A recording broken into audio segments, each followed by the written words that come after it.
नमस्कार। कोरोना का कहर जारी है। कोरोना की मार झेल रहे लोग अस्पताल की बदहाली से और भी ज्यादा बेहाल हैं। आलम यह है कि आपदा में अवसर खोज रहे लोग 1,1200 में मिलने वाली दवाइयों को 30-40 हजार में बेच रहे हैं। कोरोना की जंग से लड़ने के लिए रेमडेसिविर इंजेक्शन की भी खूब चर्चा हो रही। आखिर कितनी असरदार है रेमडेसिविर इंजेक्शन? क्या ये कोरोना का रामबाण है? अगर ये इंजेक्शन ना मिले तो क्या इसका दूसरा विकल्प है? आज अपनी इस स्पेशल रिपोर्ट में हम आपके इन्हीं सवालों के जवाब देंगे। क्या है रेमडेसिविर? सबसे पहले तो ये समझिए आखिर ये रेमडेसिविर है क्या। ये एक एंटीवायरल ड्रग है जिसकी मांग कोरोना के दौरान सबसे ज्यादा हो रही है। इस दवा को लगभग 10-12 साल पहले एक अमेरिकी कंपनी मेसर्स गिलियड साइंसेज ने बनाया था। उस वक्त इस दवाई का इस्तेमाल हेपेटाइटिस सी और सांस संबंधी जटिलताओं से लड़ने के लिए किया जाता था, लेकिन आज इसका इस्तेमाल कोरोना पेशेंट्स के लिए हो रहा है। बता दें, वायरस के खिलाफ इस दवाई के इस्तेमाल की मंजूरी यूएस एफडीए ने दी थी। बाद में भारत में भी स्वास्थ्य मंत्रालय ने इसको मंजूरी दे दी थी। बता दें, इस वक्त भारत में ऐसी 7 दवा कंपनियां मौजूद हैं जो रेमडेसिविर बना रही हैं। ये कंपनियां लगभग 39 लाख शीशियां हर महीने तैयार करती हैं। क्या जादू की गोली है? नहीं।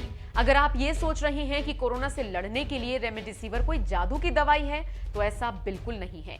इस बात की पुख्ता जानकारी किसी और ने नहीं बल्कि एम्स दिल्ली के डायरेक्टर रणदीप गुलेरिया ने दी। गुलेरिया ने अपने बयान में कहा, रेमडेसिविर कोई जादू की गोली नहीं है और न ही किसी प्रकार की ऐसी दवा जिससे कि डेथ रेट में कमी आए। डॉक्टर गुलेरिया ने कहा, कोरोना के लिए कोई परफेक्ट एंटीवायरल दवा नहीं है, इसीलिए रेमडेसिविर का इस्तेमाल किया जा रहा है।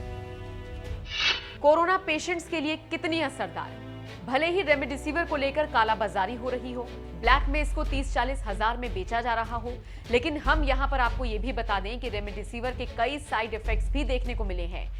इसका सेवन करने वालों में लिवर के एंजाइम्स का स्तर बढ़ा हुआ दिखा, ब्लड प्रेशर, हार्ट रेट में बदलाव हुआ, ऑक्सीजन ब्लड का घटा हुआ स्तर मिला, बुखार की समस्या देखी गई, सांस लेने में दिक्कत जैसी समस्याएं भी आ सकती हैं।